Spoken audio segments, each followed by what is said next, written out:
श्याम सुंदर दोई लाल महल मा झूला झूले आया हो।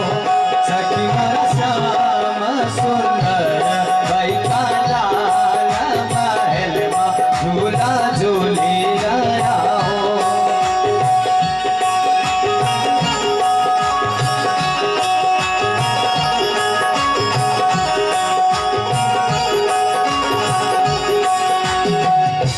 सखी मोरा श्याम सुंदर दोई लाल महल मा झूला झूले आया हो।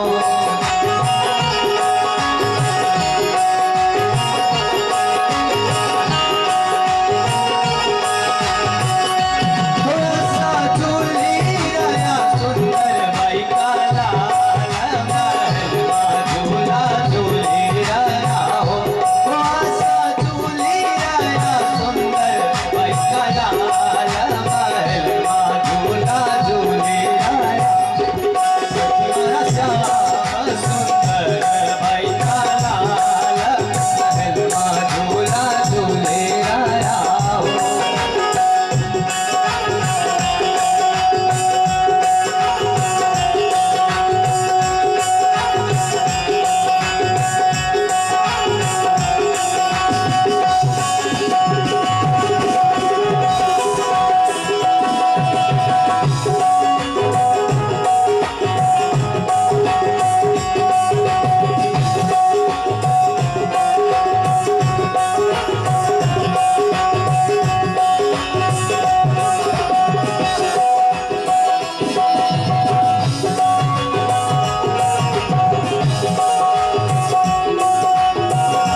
सखिया सकायन बांधा हरि का पालना हो।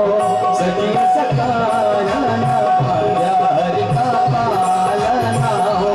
सखिया सकायन बांधा हरि का पालना हो। सकायन लगा लंबे डोर महल मा झूला झूले आया हो। सकायन लगा लंबे डोर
बोलो भी श्री राधे श्री राधे श्री राधे श्री राम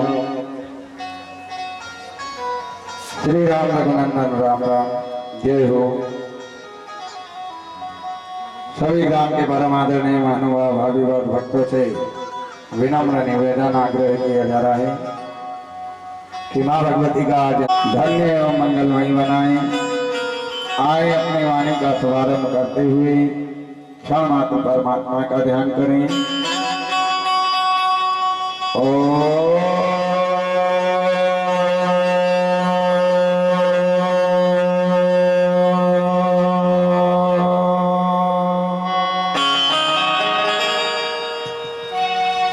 वनती विभूषित करा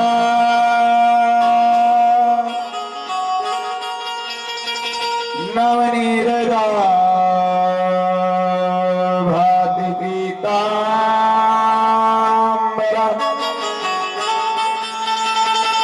धरुण में पला धरोतात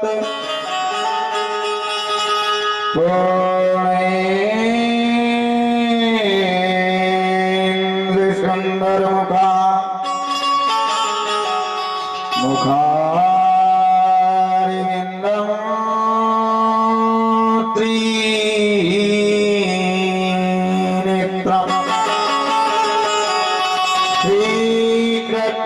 परम कीमती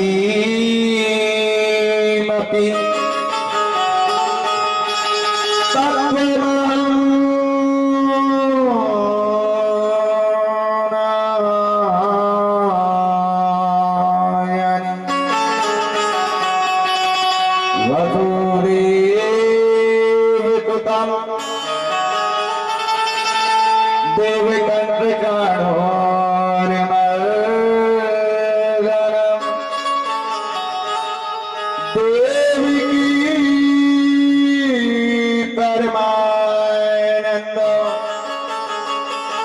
वंदे कृष्ण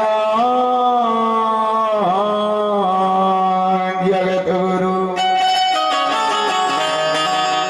जय के सुमिरन ध्यान ते सकल वतन शुभ काज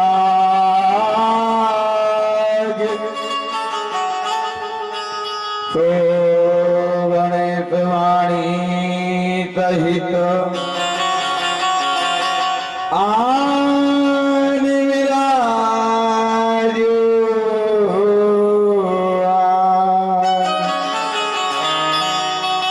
सिद्धि सकल आनंद करण मंगल मोद निधान लक्ष्मण और सीता सहित रामचंद्र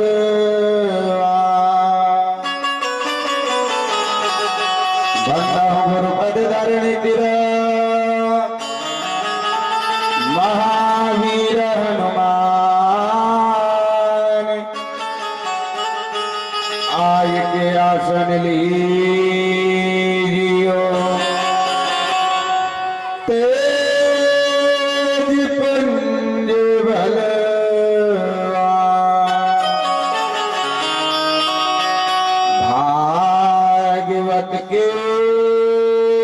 तिलक में मां हो सहायक आए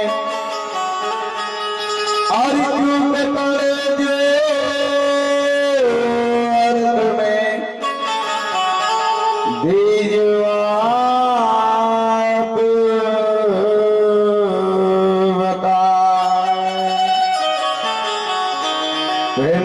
भागवत महापुराण की वृंदावन में हरिलाल की राजा रामचंद्र जी महाराज की श्री हनुमंतलाल जी महाराज की गणेश जी महाराज की सरस्वती मैया की भारती महारानी की नारायण भगवान की संत समाज की संत सिंगा जी महाराज की गुरु राहीपाल की देव बाबा की साधु बाबा की राम के कभी देवी देवताओं की जय जय श्री राम।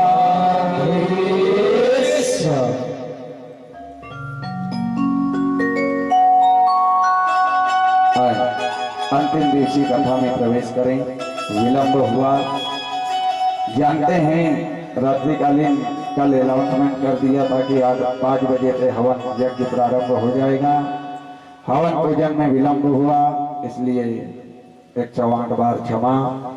अल्प समय के लिए कथा का बखान मात्र आधे घंटे में कथा को विराम दे करके महाआरती कर दी जाएगी। तो आए आप और हम मिलकर के क्षण मात्र भगवान का पहले नाम संकीर्तन वाणी का शुद्धिकरण करें और राधा का नाम अनमोल बोलो राधे राधे। राधे का नाम अनमोल बोलो राधे राधे। राधा का नाम अनमोल बोलो राधे राधे। राधा का नाम अनमोल बोलो राधे राधे। कृष्णा का नाम अनमोल बोलो राधे राधे। कृष्णा का नाम अनमोल बोलो राधे राधे।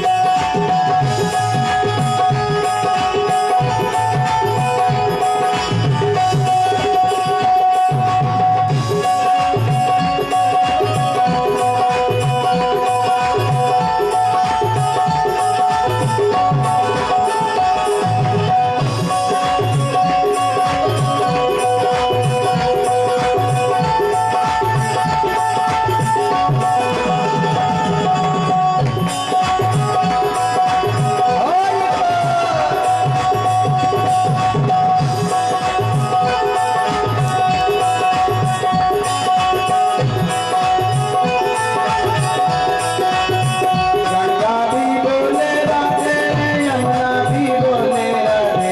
गंगा भी बोले राधे, यमुना भी बोले राधे। गंगा भी बोले राधे, यमुना भी बोले राधे।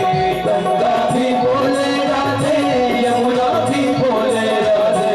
सरयू की धार से आवाज आई राधे राधे। सरयू की धार से आवाज आई राधे राधे। राधा का नाम अनमोल बोलो राधे राधे। राधा का नाम अनमोल बोलो राधे राधे। हरि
गैया भी बोले राधे, बछड़ा भी बोले राधे। गैया भी बोले राधे, बछड़ा भी बोले राधे। गैया भी बोले राधे, बछड़ा भी बोले राधे। गैया भी बोले राधे, बछड़ा भी बोले राधे। दूध की धार से आवाज आई राधे। दूध की धार से आवाज आई राधे राधे। राधा का नाम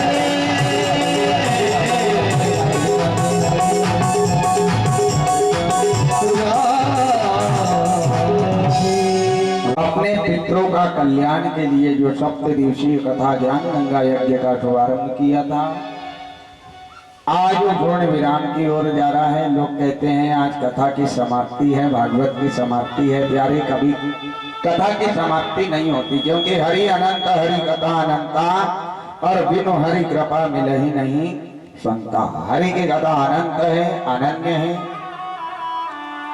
नित्य प्रतिदिन कथा में अल्प विराम लगता था, आज पूर्ण विराम लगने जा रहा है। मैंने बताया आपको कि भागवत महापुराण में 18,000 श्लोक हैं और 7 दिन में, कड़वा सत्य आपके समक्ष बखान कर रहा हूं, 7 दिन में 3 श्लोक का अर्थ भी पूरा मैंने नहीं किया है। और श्लोक कितने हैं? 18,000। हम तो केवल मेन पॉइंट चेक करते हुए चले जा रहे हैं। आज अंतिम दिवसीय कथा है। कल की कथा में द्रोण राजा धराविद देवी के पास खड़े हुए थे कि ये नंद कौन है, यशोदा कौन है। लेकिन ये नंद यशोदा पूर्वी जन्म के द्रोण राजा धरा देवी हैं। इन्होंने धर्म को प्रबल करने के लिए अपने प्राणों का बलिदान किया है।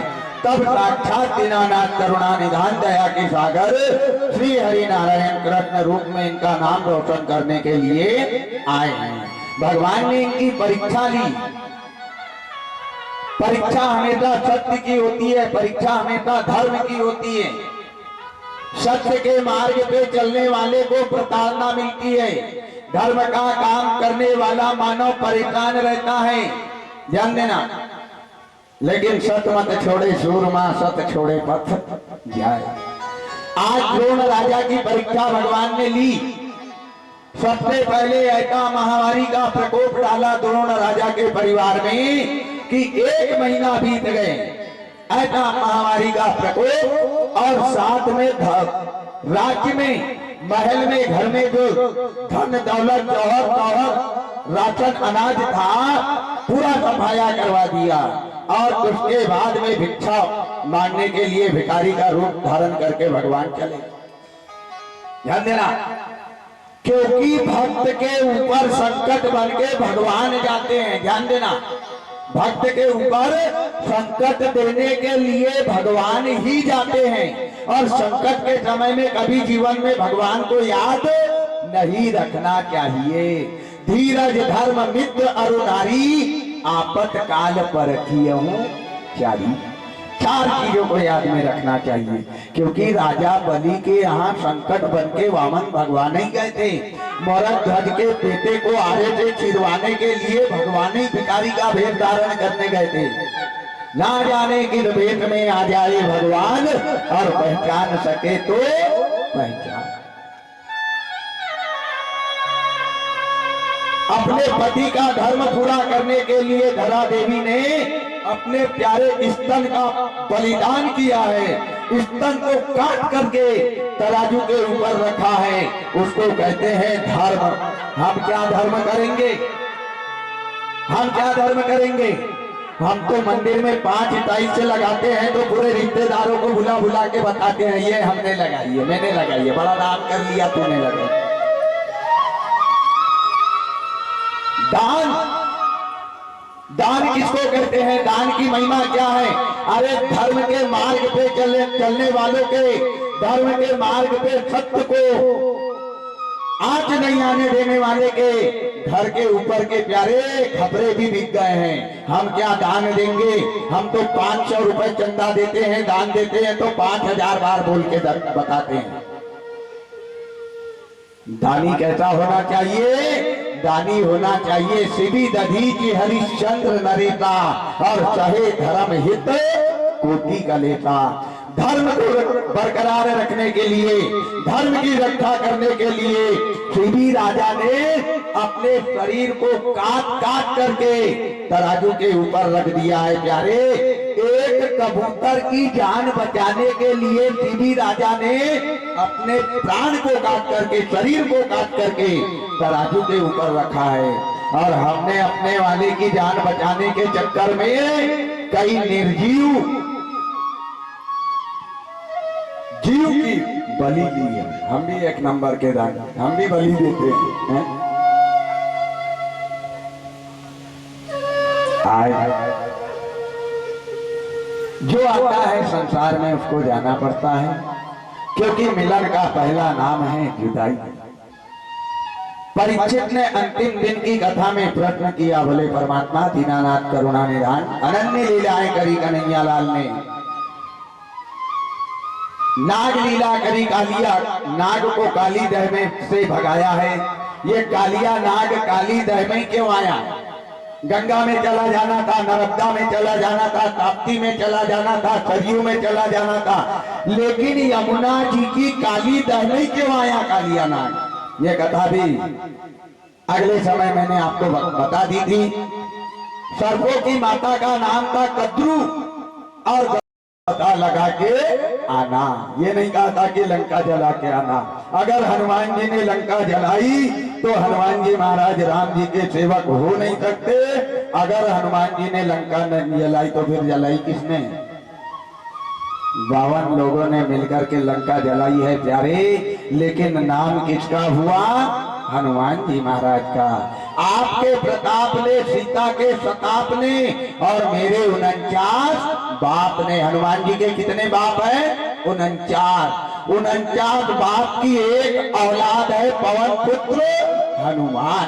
पवन यानी हवा, हवा यानी बल, लेकिन नाम हनुमान जी का हुआ। तो धनुष यज्ञ भी 2 बार हुए हैं। त्रेता युग के धनुष को राम ने नहीं तोड़ा। अरे जब राम जी लक्ष्मण जी विश्वामित्र के पूजन के लिए फूल तोड़ने के लिए वाटिका में गए, सीता का भी आना हो गया। एक गुलाब के फूल को तोड़ने में राम जी ऊपर से नीचे तक गीले हो गए। वो भला चूके धनुष को तोड़ेंगे? राम ने धनुष को नहीं तोड़ा है। धनुष को किसने तोड़ा है? गुल रहे तो गुलशन खिलेंगे, और आपके आशीर्वाद से जीवित रह गए तो और कभी मिलेंगे, फिर आपको अवश्य बताएंगे कि त्रेता युग के धनुष को किसने। पर राम ने धनुष को नहीं तोड़ा है। उसके बाद में धनुष यज्ञ कराया। कृष्ण बलराम जी को निमंत्रण देकर के अक्रूर जी के द्वारा बुलवाया। अक्रूर जी लेने के लिए गए, कृष्ण बलराम को लेकर के आए। आते आते आते आते मथुरा नगरी की सीमा पे पूर्वी जन्म का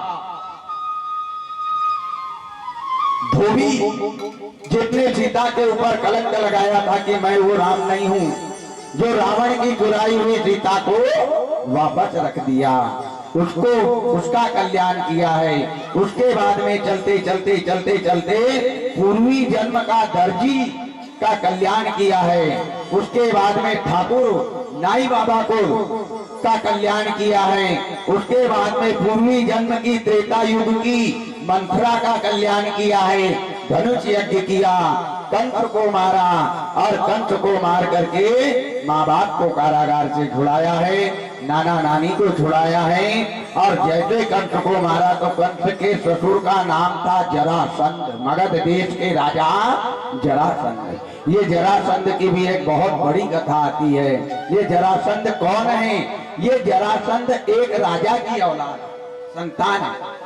एक राजा की 2 पत्नी थी, लेकिन दोनों के यहाँ संतान नहीं होती थी, और हमेशा ये राजा संतान से दुखी रहता था। भगवान से प्रार्थना करता था कि भगवान तूने सब कुछ दिया मेरे को, पर मेरे वंश को आगे बढ़ाने के लिए, मेरे कुल को चलाने के लिए तूने मेरे यहाँ संतान नहीं दी।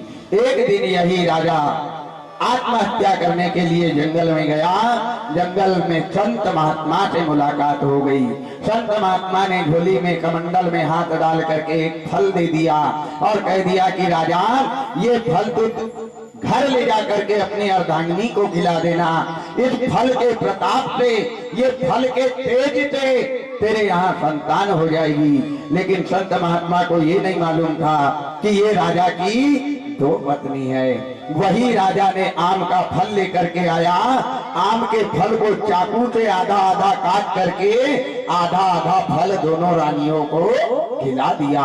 भगवान की ऐसी कृपा हुई कि दोनों रानी गर्भवती हो गई। 9 महीना 9 दिन के बाद में दोनों रानी के गर्भ से आधे आधे बच्चे ने जन्म लिया। एक आँखी, एक नाक का सूर, आधा मुंह, एक कान, एक हाथ और एक पैर। राजा ने सोचा ये आधे अधूरे बच्चे को क्या करूं। मंत्रियों के द्वारा जंगल में भिजवाया। जंगल में एक बहुत बड़ी राक्षसी रहती थी जिसका नाम था जरा देवी। जरा नाम की राक्षसी वही जंगल में भ्रमण करते हुए गई। आधे अधूरे बच्चे उसको मिले। उसने अपने मंत्रों की शक्ति से जोड़ दिया, उनको जोड़ करके जीवित कर दिया। और जब मंत्रों की शक्ति से जोड़ा है तो बीच में रह गई दरार, जिसको हम गांव की भाषा में दरार कहते हैं, संस्कृत में उसको संद कहते हैं। जरा ने आधे अधूरे बच्चे को जोड़ा और जोड़ करके जो बीच में संद रह गई, दरार रह गई, इसलिए उसका नाम पड़ गया जरासंध। वरदान दे दिया कि तेरे को कोई मार नहीं सकता, दोनों पैर पकड़ करके चीर भी डालेगा तो भी तू जुड़ जाएगा और फिर जीवित होकर के युद्ध करने लग जाएगा। भीम का और जरासंध का युद्ध हुआ है। कई बार भीम ने पैर पकड़ करके जरासंध को चीरा है, लेकिन फिर युद्ध करने लग जाता। तब कन्हैया लाल ने भीम को इशारा किया कि मंजले भैया, ये ऐसे मरने वाला नहीं है, एक काम करो, इसके दोनों पैर पकड़ के चीरो और चीर करके ये हाथ का भाग इधर फेंको और ये हाथ का भाग इधर फेंको, कब इसकी मृत्यु होगी। भीम ने जरासंध को मारा है। बहुत एक कथा और आती है मानधाता के पुत्र काल यवन और मुचकुंद की, इनका कल्याण किया है। बहुत बड़े शिखर के ऊपर से समुद्र में छलांग लगाई है और रातों रात द्वारिकापुरी का निर्माण करके यदुवंशियों को स्थापित किया है। द्वारकापुरी का निर्माण किया। उसके बाद में गुरु ग्रह गए तुरंत रघुराई, अल्प काल सब विद्या पाई। उज्जैन नगरी में संदीपनी मुनि के आश्रम में दोनों भाई गुरु शिक्षा ग्रहण करने के लिए गए। वहां सुदामा से मित्रता हुई। एक मुट्ठी चने के कारण सुदामा को दरिद्र होना पड़ा। लोग कहते हैं सुदामा को कृष्ण ने श्राप दिया। ना ना ना ना मेरे भाई, ये सुदामा कौन है? ये सुदामा एक दंभ नाम के राक्षस का बेटा है। इतना लखपति, इतना करोड़पति, अरबपति कि 10,000 कन्हैया भी आ जाए तो सुदामा के लाइन में नहीं लगते थे। मित्रता हुई जैन मित्र, दुख हुई दुखारी, तिनहि बिलोकत पातक भारी। कृष्ण ने सुदामा को श्राप नहीं दिया, बल्कि कृष्ण को दरिद्र होने से सुदामा ने बचाया है। प्यारे, बचाया है। लेकिन कलंक किसको लगा? कृष्ण को, कि कृष्ण ने श्राप दिया। कृष्ण ने श्राप नहीं दिया। इसकी भी एक बहुत बड़ी कथा आती है सुदामा चरित्र की। एक गांव में बूढ़ी माता रहती थी। वो बांझ थी, भिक्षा मांगती थी, घरों घर जाकर के दान लेती थी और दान में जो भी अन्न मिलता था उसको पका करके बना करके अपना उदर पोषण करती थी। एक दिन उसको भिक्षा में एक मुट्ठी चने मिले। वो चने लेकर के आई और चने लेकर के आकर के घर में बैठ गई। विचार किया कि पहले स्नान ध्यान कर लूं, थोड़ा सा भगवान का पूजन कर लूं, उसके बाद में ये चने को पका करके खाऊंगी। ऐसे विचार करके एक कपड़े में वो चने को बांध दिए और पुतलिया बना करके अपनी खटिया चारपाई की तकिया के नीचे रख दिया। अचानक कोई चोर बूढ़ी माता का मंदिर पूजा करने जाना और कोई चोर का वो बूढ़ी माता की कुटिया में आना। अब भिखारी के यहाँ क्या मिलेगा? पूरा घर पूरी कुटिया छान मारी, कुछ नहीं मिला। जो चारपाई के ऊपर से बिस्तर को उठाया तो वही चने की पुतलिया चोर को मिल गई। चोर ने वो पुतलिया को स्पर्श किया। इन्हें सोचा खोल के अगर देखेंगे तो यही विलंब हो जाएगा, इसमें जरूर कोई रत्न छिपा करके बूढ़ी अम्मा ने रखे हैं। इधर चोर का वो चने की पुतलिया लेकर के कुटिया से बाहर निकलना और बूढ़ी अम्मा का घर में आना। जैसे देखा चिल्लाने लगी, चोर मचाने लगी, चोर चोर चोर चोर चोर। चोर ने जो बल्ला लिया तो भागते भागते भागते सीधे उज्जैन नगरी पहुंचे। बेचारी बूढ़ी अम्मा भूखी प्यासी बैठी रह गई। बूढ़ी माता ने आत्मा से श्राप दिया कि अरे निर्लज अधर्मी, अरे पापी, अरे दुराचारी, अरे अत्याचारी, जिस चने को चोर चुरा करके ले गया है, आज मेरे को भूखा ही रहना पड़ेगा। आज मैं आत्मा से श्राप देती हूँ कि वो चने को जो भी खाएगा वो दरिद्रता को प्राप्त हो जाएगा। ध्यान देना, श्राप कौन दे रहा है? जो चने को खाएगा वो दरिद्रता को प्राप्त हो जाएगा।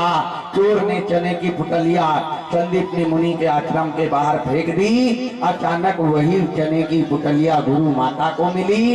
एक दिन कृष्ण और सुदामा को ईंधन लाने के लिए, लकड़ी लाने के लिए गुरु माँ ने जंगल भेजा। भेजने के पहले चना की पुतलिया सुदामा जी के हाथ में दे दी। कह दिया कि बेटा, जंगल में भूख अगर लग जाए तो ये चने खा लेना और पानी पी करके अपनी भूख मिटा लेना। जैसे सुदामा जी ने चने की पुतलिया हाथ में रखी, ज्योतिष का ज्ञान सुदामा के अंदर कूट कूट करके भरा था। जैसे हाथ में चने की पुतलिया ली, पूरे शरीर के रोंगटे खड़े हो गए। सुदामा जी जान गए कि अरे राम राम राम, ये चने में तो श्राप है। ये श्राप दिया है कि ये चने को जो खाएगा वो दरिद्रता को प्राप्त हो जाएगा। और जो दुनिया को चलाता है, जो दुनिया का पालन पोषण करता है, जो दुनिया का भरण पोषण करता है, वो अगर ये चने खाएगा तो दरिद्र हो जाएगा। फिर दुनिया का क्या होगा? ना ना ना ना ना, मैं दरिद्र हो जाऊं पर मेरे मित्र को दरिद्र नहीं होने दूंगा। वही अपने मित्र को दरिद्रता से बचाने के लिए सुदामा जी ने छिप करके चने खाए और दरिद्रता को प्राप्त। अनन्य लीलाएं करते करते करते करते राजा भीष्मक की बेटी रुक्मणी के साथ का हरण किया है भगवान ने। इनकी भी एक बहुत बड़ी कथा आती है। रुक्मणी का हरण करके विवाह किया। विवाह करने के बाद में एक बार यदुवंशियों को अहंकार हो गया। अंतिम क्षण की कथा है। अहंकार सबको होता है, लेकिन अहंकार होना चाहिए, अहंकार होना चाहिए, पर अहंकार उतना होना चाहिए जितना सीमित हो। अहंकार बाप को मूले और तू माया देख मत भूले। यदुवंशियों को अहंकार हो गया कि हमारे कुल में तो कृष्ण ने जन्म लिया है, हमारा कौन क्या कर सकता है। लेकिन अहंकार प्यारे आज तक किसी का हुआ नहीं। एक बार कुछ ग्वाल वाल ने कन्हैया लाल के एक बेटे का नाम था सांब, और ये सांब एकदम नारी के जैसे इसका शरीर था, इसका स्वरूप था, इसका रूप था, नारी के जैसे दिखता था। एक बार यदुवंशियों ने ये सांब नाम के लड़के को नारी के अलंकार, आभूषण, वस्त्र पहनाए और पहना करके सांब नाम के लड़के के पेट में कपड़े का गट्ठा बांध दिया। जिस प्रकार गर्भवती माता का शरीर बड़ा हुआ होता है, ऐसे सांब नाम के लड़के के पेट में कपड़े का गट्ठा बांध करके हाथ भर का घूंघट डाल करके दुर्वासा ऋषि के पास चले। दुर्वासा ऋषि नहीं, कुंभज ऋषि के पास चले गए और जाकर के हाथ जोड़ करके निवेदन करने लगे कि बाबा तो तपस्या में लीन थे, भगवान का गुणानुवादन कर रहे थे, भगवान का ध्यान कर रहे थे। आत्मा को त्रिकूट पर्वत पर ले जा करके भगवान का भजन कर रहे थे। वही ग्वाल वाल ने बाबा को जगाया।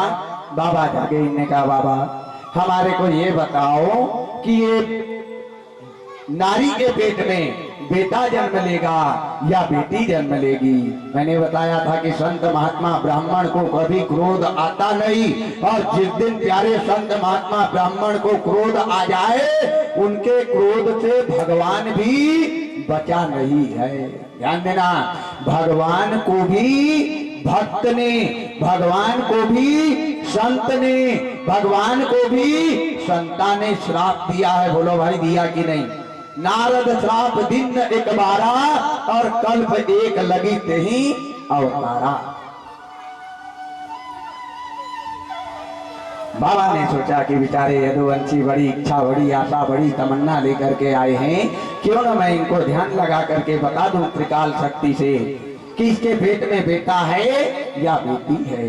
जो ध्यान लगा करके देखा तो क्या देखा कि अरे राम राम राम राम राम, ये नारी के पेट में तो ना बेटा है ना बेटी है, और ये कोई नारी नहीं है, ये एक कृष्ण का बेटा है जिसका नाम है शांभ। आज यदुवंशियों को अहंकार हो गया, आवेश में आ गए, भौले बन गई, आंखें लाल हो गई, और कुंभज ऋषि का क्रोध चौथे आसमान पे जला गया। आंखें खोली, अरे निर्लज धर्मी, आज जिस प्रश्न के कारण तुम अहंकार कर रहे हो, मेरी परीक्षा लेने आए, जाओ, आज मैं यदुवंशियों को श्राप देता हूँ कि इसके पेट में ना बेटा जन्म लेगा ना बेटी जन्म लेगी, इसके पेट में लोहे का मूसल जन्म लेगा और वही यदुवंशियों के विनाश का कारण बनेगा, कारण बनेगा, कारण। हाथ जोड़ करके गिड़गिड़ाने लगे, क्षमा बड़न को चाहिए, छोटन को उत्पात, और का बिगाड़ो विष्णु ने जो भृगु जी मारी लात। ध्यान देना, मुंह से निकला सत्य, कमान से निकला बाण, और बंदूक से निकली गोली कभी वापस नहीं आती प्यारे, कभी वापस नहीं आती। घबरा गए, तिलमिलाने लगे, दौड़ करके नंद बाबा के पास गए, सारी व्यथा नंद बाबा को बताई। नंद बाबा जान गए कि संत महात्मा का श्राप कभी खाली नहीं जाता। वही सांब नाम के लड़के के का पेट चिरवाया जीते जी, पेट चिरवा करके एक बित्ते के मूसल का टुकड़ा निकाला, उसको उखल में बारीक करवाया और बारीक करवा करके समुद्र में फेंकवा दिया कि ना रहे बांस ना बजे बांसुरी। लेकिन कोई लाख करे चतुराई, कर्म का लेख मिटे ना रे मेरे भाई। ये काफी पुस्तक के पन्ने पे प्यारे लिखा वाला मिट जाएगा, लेकिन ये कर्म में जो ऊपर वाले ने लिख दिया है वो कभी मिटने वाला नहीं है। जैसे समुद्र में फिकवाया, कुछ लोहे के मूसल के कण समुद्र के किनारे जाकर के बिना गांठ के पेड़ के रूप में उत्पन्न हो गए। आज आपने देखा होगा बड़ी बड़ी नदियों के किनारे, बड़ी बड़ी झीलों में एक ऐसा घास होता है जिसके अंदर गठान नहीं होती है, वो इतना पहना होता है, इतना धारदार होता है कि उसको हाथ भी लग जाए या पैर भी लग जाए तो सीधा हाथ पैर को काट करके निकल जाता है। वो पेड़ का ना छुरा घास जो होता है, ये वही लोहे के मूसल से उत्पन्न हुआ है। कुछ यदुवंशी लोग उसको आपस में उखाड़ करके लड़ करके बर्बाद हो गए। एक लोहे के मूसल का टुकड़ा बड़े आकार का समुद्र में बहता जा रहा। समुद्र में बहते चलते चलते वो लोहे का मूसल का टुकड़ा कहाँ गया? वही समुद्र में कुछ मछुआरे जाल फैला करके मछली पकड़ रहे थे। वो लोहे का मूसल जाल में जाकर के फंसा। मछुआरे ने जब जाल खींचा तो मछली पकड़ करके ले गए और लोहे के मूसल के टुकड़े को वही समुद्र के किनारे फेंक दिया। चले होनी होकर रहे मिट सके ना कोई। ये कर्म की प्रधानता है। कृष्ण ने किसी के साथ गलत किया था तब तो द्वापर युग में कृष्ण को मरना पड़ा ना भाई किसी के हाथ पे। राम ने किसी के साथ गलत किया था जब तो 14 साल तक दर की ठोकर खाना पड़ा। लक्ष्मण ने प्यारे किसी के साथ गलत किया था तब तो भाई के पीछे जाना पड़ा। और सीता ने किसी के साथ गलत किया था तब तो गर्भ अवस्था में जीवन भर के लिए जंगल में भटकना पड़ा। अगर गलत नहीं किया तो बाबा की वो चौपाई गलत है। कौन सी चौपाई? कर्म प्रधान विश्व रचि राखा, कर्म प्रधान विश्व रचि राखा, जो जस कराए सो तस फल पाता, जो जस कराए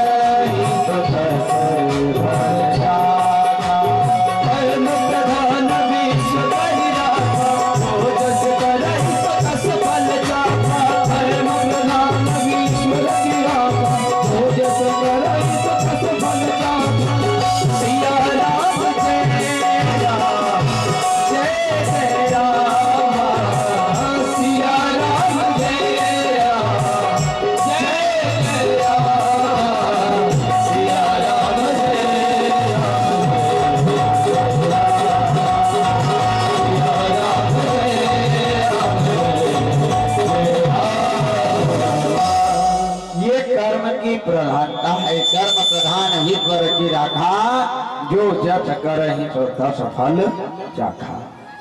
कृष्ण ने गलत किया था, वही कहाँ गलत किया था? त्रेता युग में बिना कारण बाली को बाण मारा था राम ने।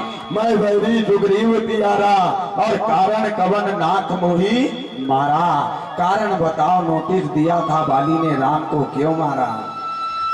राम ने बाली को वरदान दिया था कि बाली, जिस प्रकार मैंने तेरे बाण मार करके प्राण लिए हैं, मैं वरदान देता हूँ कि द्वापर में मैं कृष्ण बन करके जाऊंगा, तूने बहेलिया बन के जाना, भील बन के जाना, शिकारी बन करके जाना और बिना कारण बाण मार के मेरे प्राण ले लेना। वही त्रेता युग का बाली द्वापर युग में भील बन के आया, बहेलिया बन करके आया। वो शिकार करते करते समुद्र के किनारे आया, जलपान करने के लिए जलपान करके जब जाने लगा तो वही लोहे के मुसल का टुकड़ा वो पूर्वी जन्म का बाली भील को मिल गया। जैसे देखा उसने विचार किया कि ये बड़ा सुंदर लोहे का टुकड़ा है, इसको धारदार करके, पहना करके, नुकीला बना करके, बाण में फंसा करके जब शिकार करूंगा तो इससे शिकार बहुत जल्दी होगा। ऐसे विचार करके भील ने, बाली ने वो टुकड़े को पहना किया, धारदार बनाया और बाण में फंसा करके तरकश में रख करके चला गया। अंतिम समय जो आता है उसको ये संसार को छोड़ करके जाना पड़ता है। कोई चला गया है, कोई जा रहा है, कोई जाने वाला है और किसी का जाने के लिए रिजर्वेशन हो गया है। ये संसार, ये दुनिया जो है आने जाने के लिए है। अंतिम समय भगवान के पैर में पद्म आया। भगवान के पैर में पद्म कहां से आया? एक बार यही कन्हैया लाल को दुर्वासा ऋषि रास्ते में मिल गए। दुर्वासा ऋषि कौन है? ये दुर्वासा ऋषि शंकर का ही अवतार है। जिस प्रकार कन्हैया लाल की 16,108 पत्नी थी, उसके बाद भी बाल ब्रह्मचारी कहलाए थे, ऐसे ही दुर्वासा ऋषि भी 56 प्रकार का भोजन करते थे पर निरा आहार रहते थे। दुर्वासा ऋषि मिल गए। 2 संत से, 2 महात्मा से 33 कोटि देवी देवता भी डरते थे। एक दुर्वासा ऋषि थे और एक भृगु ऋषि थे। भृगु ऋषि ने तो विष्णु भगवान की छाती पे लात मारा है। दुर्वासा ऋषि मिल गए। इनने कहा कन्हैया इधर आओ। दौड़ के कन्हैया लाल आगे बोले प्रभु गुरुदेव आदेश।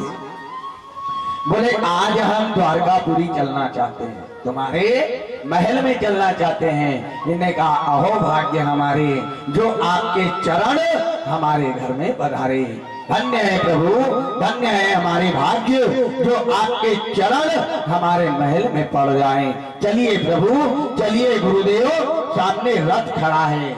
दुर्वासा ऋषि कहने लगे मैं द्वारकापुरी चलूंगा, रथ के ऊपर चलूंगा। पर लगा दिया, पर परंतु लेकिन किंतु रथ पे चलूंगा पर। इनने कहा पर क्या? बोले रथ में घोड़े नहीं जोतने दूंगा, घोड़े नहीं लगाने दूंगा। कन्हैया लाल कहने लगे, विचार करने लगे प्रभु गुरुदेव अगर रथ में घोड़े नहीं लगाऊं तो यह रथ द्वारकापुरी कैसे जाएगा? इनने कहा ये रथ में घोड़े की जगह तेरी जो 16,108 पत्नी है उनको ला करके खड़ा कर और वो 16,108 रानी ये रथ को खींच करके द्वारकापुरी ले जाएगी, तब मैं जाऊंगा। कन्हैया लाल समझ गए कि अब मेरी 16,108 रानियों को भी अहंकार, कुछ माताओं को होता है कि मेरे पति तो वो डीएसपी कलेक्टर है, वकील है, जज है, मास्टर है, टीआई है, जो भी है। कन्हैया लाल विचार करने लगे कि इनको भी थोड़ा थोड़ा अहंकार हो गया है, आज इनका भी सफाई अभियान करवा दो ना भाई, इनकी भी जरा तरीके से धुलाई करवा दो ताकि इनको अभी घमंड चूर हो जाए। इन्होंने कहा ठीक है गुरुदेव, अब जाता हूँ, पक्का तो नहीं कर सकता, आए या नहीं आए ये कंफर्म नहीं है, पर जाकर के उनसे निवेदन कर सकता हूँ, आज आए तो ठीक और नहीं आए तो फिर सीता। अब कन्हैया लाल द्वारकापुरी आए। 16,108 रानी से कहने लगे, सुनती हो? इन्हें कहा जी। बोले आज दुर्वासा ऋषि द्वारकापुरी आना चाहते हैं। बोले यहो भाग्य हमारे जो उनके चरण हमारे महल में पधारे।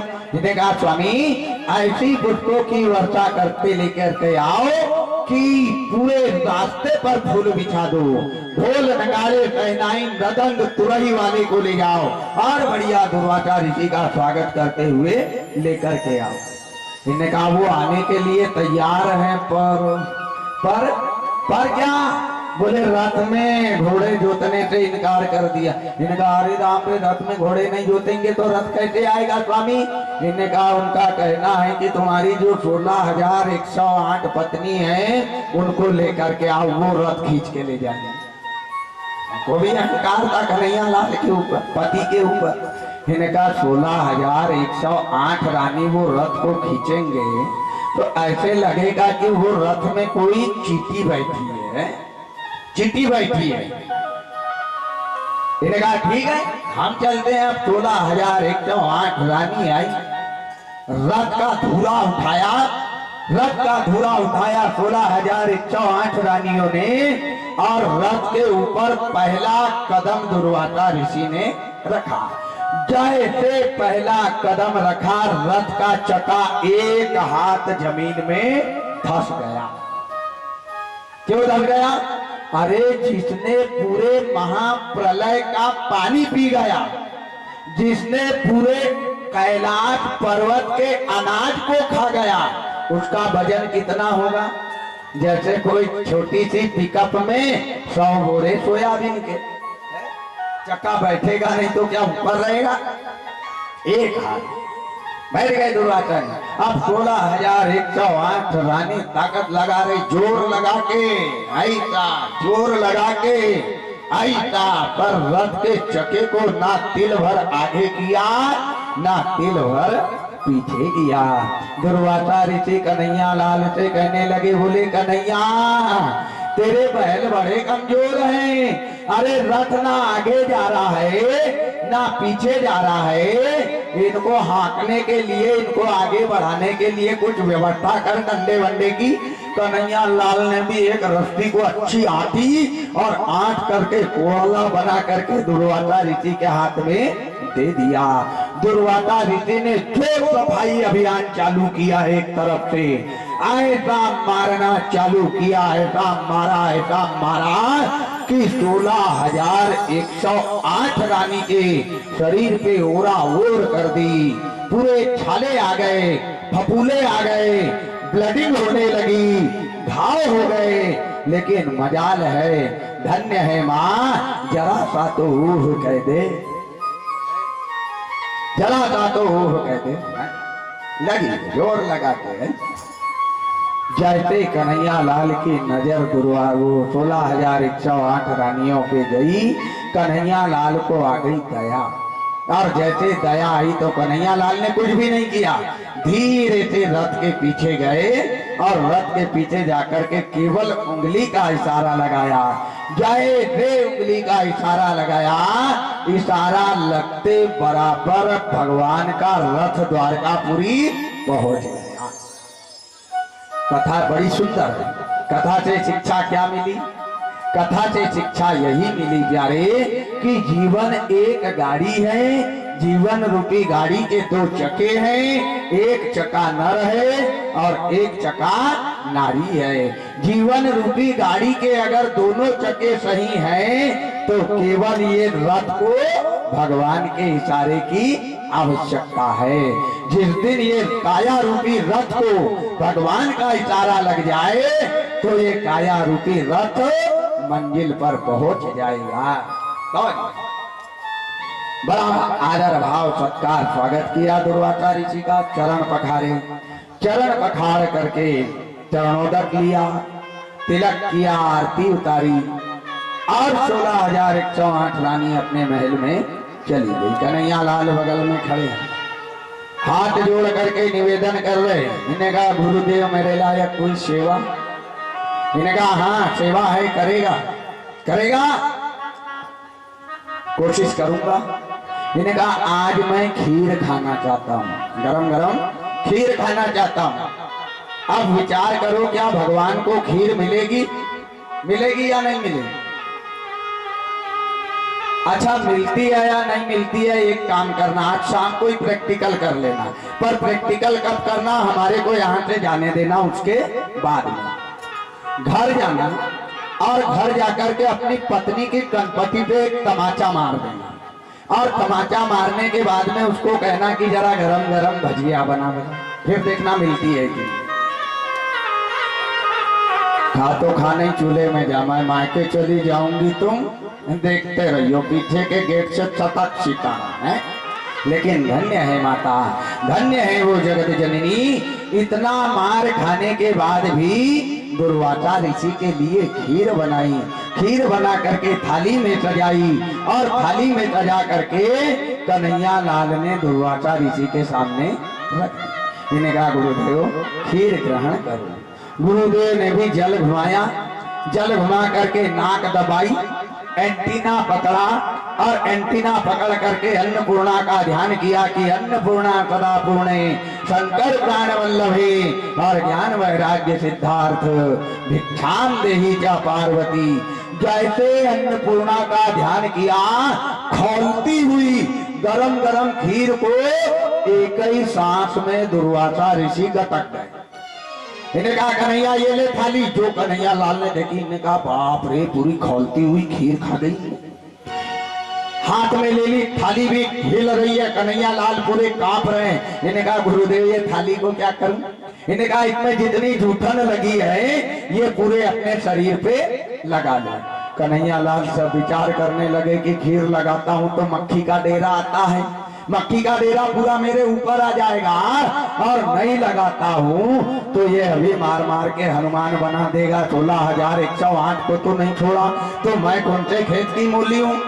मैंने कहा खीर लगाना पुर जाएगा, मक्खी का डेरा चल जाएगा, पर मार खाना नहीं पुरेगा। कन्हैया लाल धीरे धीरे धीरे धीरे जूठी थाली की खीर अपने शरीर पे लगाने लगे। दुर्वासा ऋषि ने नेत्र बंद कर ली। जब कन्हैया लाल ने पूरे शरीर में खीर लगा डाली, दुर्वासा ऋषि ने 3 बार पूछा, बोले कन्हैया खीर लगा ली? बोले हाँ गुरुदेव खीर लगा दी। दूसरी बार पूछा, बोले पूरे शरीर में लगा ली? बोले हाँ गुरुदेव पूरे शरीर में लगा दी। बोले ऐसी कोई जगह तो नहीं बची जहां तूने खीर नहीं लगाई हो? गुरुदेव शरीर में ऐसी कोई जगह नहीं बची जहां मैंने खीर नहीं लगाई। 3 बार पूछा। जो दुर्वासा ऋषि ने आंखें खोल करके देखा कन्हैया को, ऐसी ज्वाला निकली, ऐसी ज्वाला निकली कि देखते ही देखते कन्हैया लाल के शरीर को वज्र का बना दिया, लोहे का बना दिया। लेकिन होनी होकर रहे मेट सके ना कोई। कन्हैया लाल खीर लगाना कहाँ भूल गए थे? अपने सीधे पैर के तलवे में। उतनी जगह भगवान की नाजुक रह गई।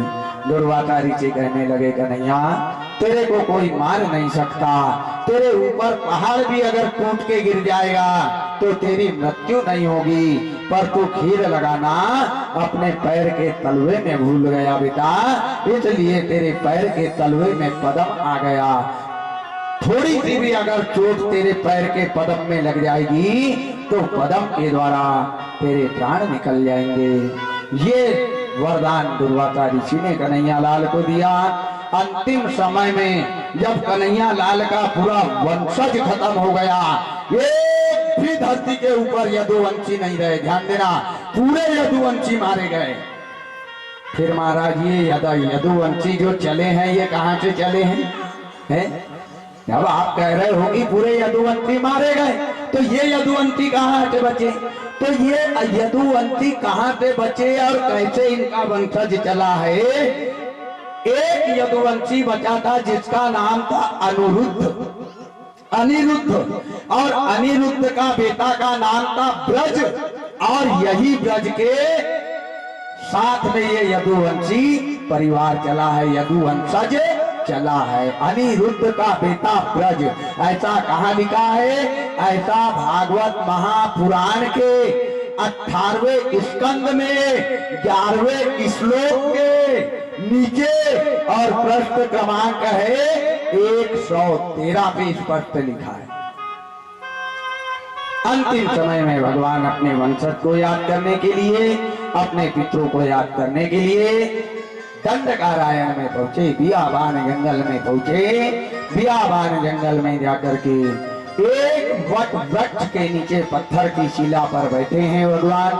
बैठे भी कहते हैं, अपने एक पैर के ऊपर दूसरा पैर इस प्रकार रख करके बैठे, दोनों नेत्र बंद हैं, अपने पितरों का ध्यान कर रहे हैं। जैसे पितरों का ध्यान करने लगे, भगवान के पैर से, पदम से ऐसा प्रकाश निकला, ऐसा प्रकाश निकला कि वो पदम का प्रकाश सीधा वही पूर्वी जन्म का बाली जो पहेलिया बन करके आया है, भील बन करके आया है, उसकी आंखों में गया।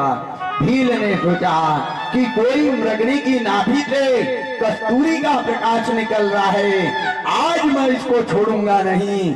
बिना सोचे बिना समझे वही भील ने तर्कस में प्यारे हाथ डाला। जैसे हाथ डाला तो वही लोहे के मुसल का फन वाला बाण हाथ में आया। कमान पर संघान किया और कमान पर संघान करके ऐसा बाण छोड़ा, ऐसा बाण छोड़ा, ऐसा बाण छोड़ा कि बाण सीधा भगवान के पदम में जाकर के लगा। भगवान के पैर का पदम फटा है और जैसे भगवान का पदम फटा, भगवान की प्राणवायु पदम के द्वारा निकल करके अपने मोक्ष धाम को चली गई, गोलोक को चली गई। मिट्टी की काया मिट्टी में रह गई, भगवान का शरीर ये धरती पर पड़ा रह गया। यहाँ पर भगवान ने मरते समय आत्मा से यदुवंशियों को श्राप दिया कि अरे यदुवंशी, आज तुम्हारे को अहंकार नहीं होता तो मेरे प्राण नहीं जाते, आज तुम्हारे कारण मेरे को अपने प्राणों का बलिदान करना पड़ रहा है। जाओ, आज मैं आत्मा से यदुवंशियों को श्राप देता हूँ कि तुम जीवन में कभी सुखी नहीं रहोगे, आपस में लड़ते रहोगे, झगड़ते रहोगे और आपस में बर्बाद होते रहोगे। ये श्राप कन्हैया लाल ने आत्मा से यदुवंशी परिवार को दिया है, समाज को दिया है, कुल को दिया है। इधर परीक्षित को जो श्राप दिया था श्रमिक ऋषि ने कि जो तक्षक जाति का नाग तूने मेरे पिता के गले में, श्रृंगी ऋषि ने दिया था, मेरे पिता श्रमिक ऋषि के गले में डाला है, यही तक्षक जाति का नाग 7 दिन में जीवित होगा, तेरे को दंश करेगा, जिससे तेरी अकाल मौत होगी। और अकाल मौत जिसकी होती है उसको मुक्ति नहीं मिलती प्यारे। चाहे उसके नाम से गया चले जाओ, गंगा चले जाओ, काशी चले जाओ, बनारस चले जाओ, हजारों पिंडा उसके नाम से दे दो, हजारों गौदान उसके नाम से दे दो ब्राह्मणों को, उसको मुक्ति नहीं मिलती। केवल अकाल मौत मरने वाले की मुक्ति का उपाय एक ही है, वो है 7 दिवसीय भागवत कथा ज्ञान गंगा यज्ञ। भगवान को, परीक्षित को नारद जी ने जाकर के रास्ता बताया। परीक्षित जी भगवान की शरण में गए, सुखदेव जी की शरण में गए। वहां जाकर के एकाग्र मन करके, निर्मल मन करके, तन को शुद्ध करके भगवान के नाम की कथा का रसपान किया। 7 दिन के पहले ही परीक्षित का प्राणांत हुआ। मिट्टी की काया मिट्टी में बैठी थी, वही तक्षक जाति का नाग जीवित हुआ, परीक्षित के शरीर को दंश किया। इधर यहाँ परीक्षित का 7 दिवसीय कार्य संपन्न हुआ। उसी प्रकार आज यादव परिवार ने अपने जो पितरों के कल्याण के लिए, अपने जो पूर्वजों के कल्याण के लिए, अपने कुल का कल्याण करने के लिए जो 7 दिवसीय भागवत कथा ज्ञान गंगा यज्ञ का शुभारंभ किया था, आज वो सफलता पूर्वक पूर्ण हुआ। इन्हीं विचारों के साथ अब अपनी वाणी को विराम देते हुए 108 बार मैं क्षमा प्रार्थी हूँ। जाने अनजाने में हम 9-10 लोगों के परिवार से अगर कोई गलती हुई हो, ये ब्राह्मण आपको क्या दे सकता है भाई? ये ब्राह्मण आपको कुछ नहीं दे सकता। अरे एक भिखारी आपको क्या देगा? क्योंकि ब्राह्मण को लक्ष्मी का भी श्राप है और ब्राह्मण को सीता का भी श्राप है कि ब्राह्मण तेरा पेट भर जाएगा पर तेरी आत्मा कभी नहीं भरेगी। और भिखारी ब्राह्मण आपको क्या दे सकता है? बल्कि आपसे लेकर के मैं यहाँ से जाऊंगा। जाने अनजाने में हम 9-10 लोगों के परिवार से अगर कोई गलती हुई हो, उसे अपना बच्चा समझ करके क्षमा करना। बच्चा ना समझ सके, एक ब्राह्मण समझ करके क्षमा करना। ब्राह्मण भी ना समझ सके, एक भिखारी समझ करके उसकी गलतियों को नजरअंदाज करना। मैं बड़ा आभारी यादव परिवार का, यदुवंशी परिवार का वास्तविक कड़वा सत्य आज व्यास मंच से बता रहा हूँ। जो सेवा हमारे को घर में भी नहीं मिलती है प्यारे, ये सेवा जो आज हमारे को यदुवंशी परिवार में उनके सुपुत्रों के द्वारा, दोनों भाइयों के द्वारा, तीनों बहुओं के द्वारा आज जो हमारे को इज्जत मिली है, हमारा स्वागत सत्कार हुआ है, ये इज्जत हमारे को घर में भी नहीं मिलती प्यारे। आज मैं बड़ा आभारी हूँ बहुओं का, उन बेटियों का, उन दोनों भाइयों का आभारी हूँ कि माँ भगवती हमेशा ऐसे ही यदुवंशी परिवार में सुमति बरकरार करके रखना। जीवन में अगर इनके कोई संकट होगा तो माँ मैं प्रार्थना करता हूँ कि इनके जीवन का संकट मेरे ऊपर ला करके दे दे। और मैंने अगर धोखे से भी अगर कोई पुण्य कमाया है तो मेरे जीवन का पुण्य इन यदुवंशी परिवार के जीवन में भेंट कर दे माँ। लेकिन इन परिवार में कभी कुमति मत आने देना। हमेशा इनका परिवार धन धान्य से बढ़ा रखना। हमेशा इनका परिवार धन दौलत जौहर शौहर संपत्ति से परिपूर्ण रखना माँ। यही आपको एक भेंट दे सकता हूँ, इसके अलावा मैं आपको कुछ नहीं दे सकता प्यारे। माँ भगवती से निवेदन करूंगा कि माँ भगवती यही जितने पंडाल में भक्तों का पदार्पण हुआ है, इनको एक आशीर्वाद स्वरूप तुलसीदास जी बाबा की चौपाई भेंट करने जा रहा हूँ। इसको अपने जीवन में रखना। जय हो। अटल रहे परिवार तुम्हारा, अटल रहे परिवार तुम्हारा। जब लगेगा मचल धारा, जब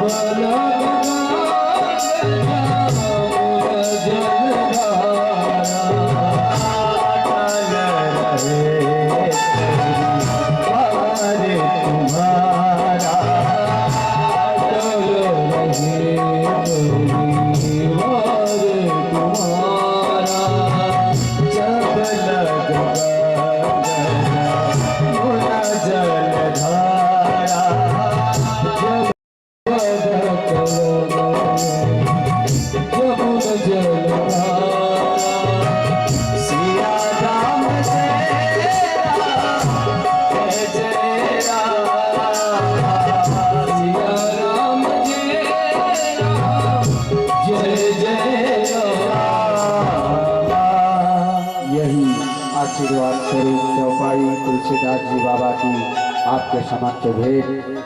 इन्हीं विचारों के साथ सर्वप्रथम हे हनुमंत लाल जी महाराज, सर्वप्रथम दिन आपको एक अज्ञानी ब्राह्मण ने इस व्यास मंच की रक्त ध्वजा के ऊपर विराजमान किया। परमात्मा आपने 7 दिन के लिए अपने स्थान को छोड़ करके इस व्यास मंच की रक्त ध्वजा के ऊपर विराजमान हो करके एक अज्ञानी ब्राह्मण के यज्ञ को सफल किया। जब भी ये ब्राह्मण आपको याद करे परमात्मा, तुरंत दौड़ करके चले आना। आप भी अपने स्थान को जाइए।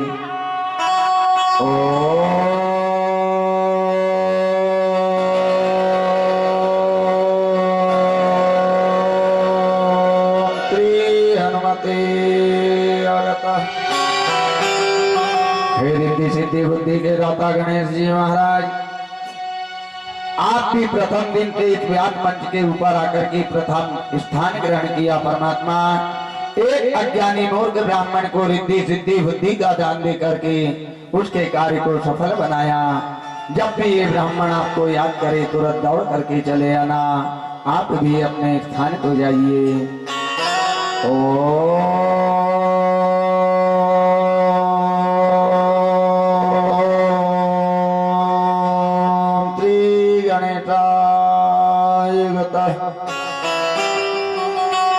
हे श्वेत वस्त्रधारी वीणावादिनी कंठों की मां सरस्वती, आप भी 7 दिन के लिए अपने स्थान को छोड़ करके ब्राह्मण के कंठ में प्रवेश कर 7 दिन तक अमृतमयी कथा का गुणानुवादन किया मां, और एक अज्ञानी ब्राह्मण के कार्य को सफल किया।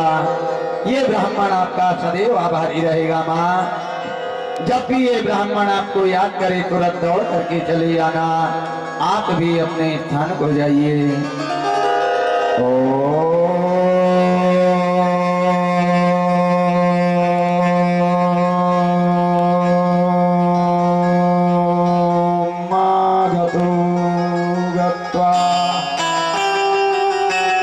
हे कैलाश के वासी अविनाशी भूत भावन भोलेनाथ शंकर भगवान, हे नवग्रहादि देवता, हे पंचलोकपाल देवता, हे 64 योगिनी माता, हे सर्वतोभद्र, हे दशो दिक्पाल देवता, हे षोडश मातृका सप्तग्रह मातृका, अकाल आत्मा, प्रेत आत्मा, खग आत्मा, जीव आत्मा, महान आत्मा, संत आत्मा, प्रेत आत्मा, भक्ति आत्मा, आप भी अपने अपने स्थान को जाइए।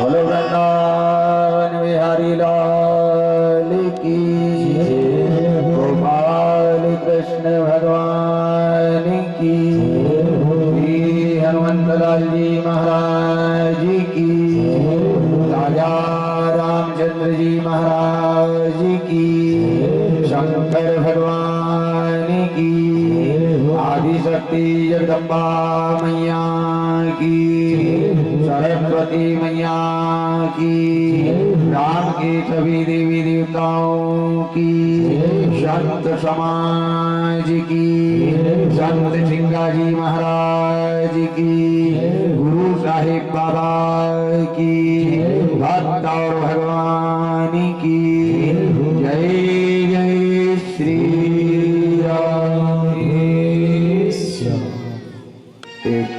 अंतिम विदाई भी टूटा डाल से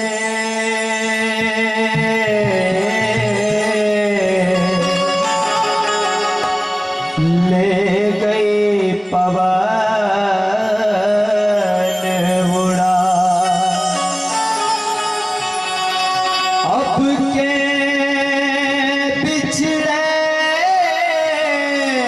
कब मिले, दूर पड़े रह जा।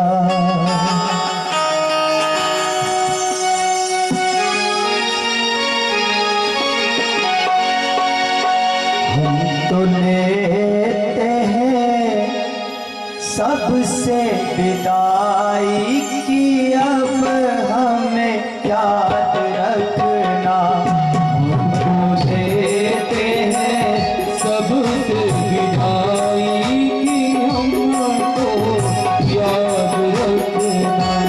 हम तो लेते हैं सबसे विदाई की, अब हमें याद रखना।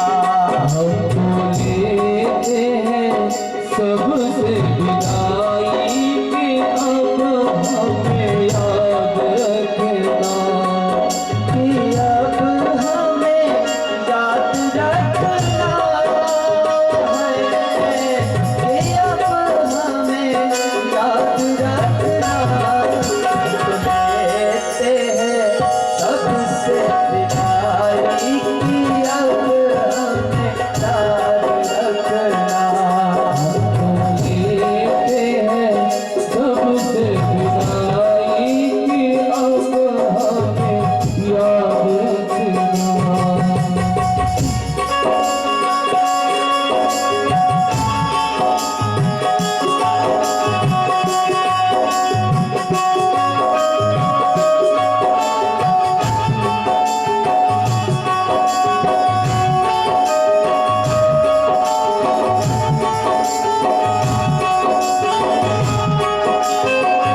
रिश्ता हमारा कि अब हमें याद रखना।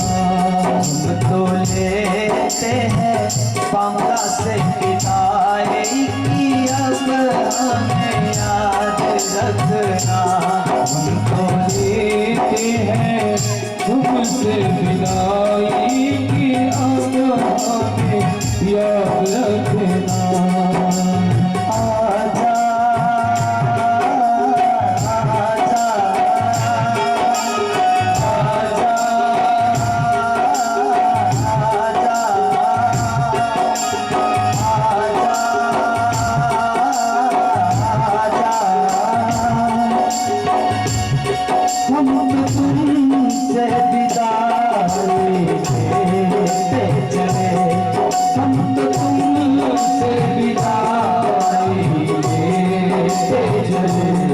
याद तुम्हारे में हम जोते चले।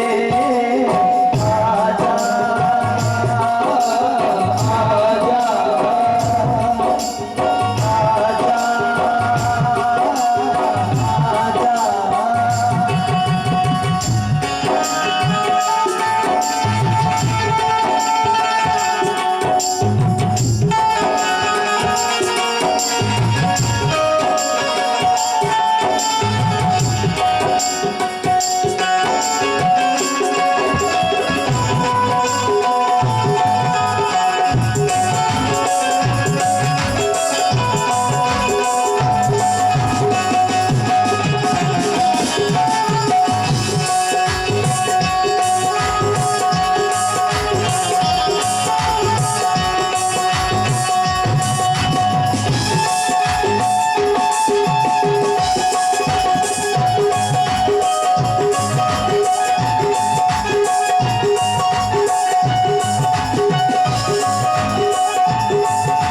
पिता भाई बहना सत्संग में तुम आते रहना। मात पिता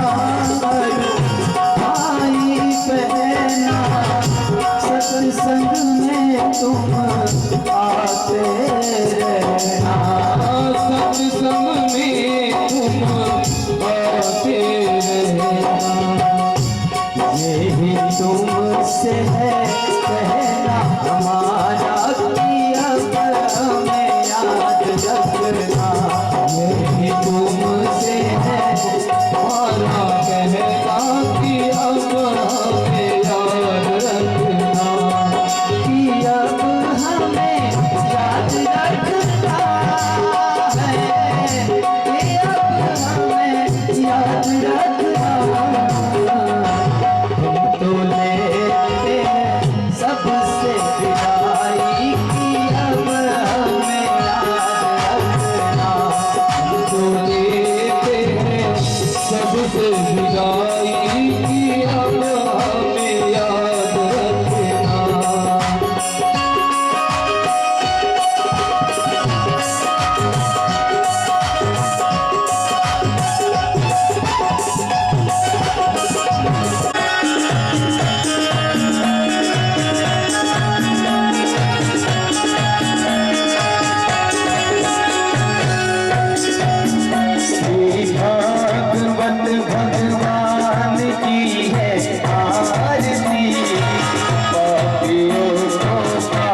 बसे है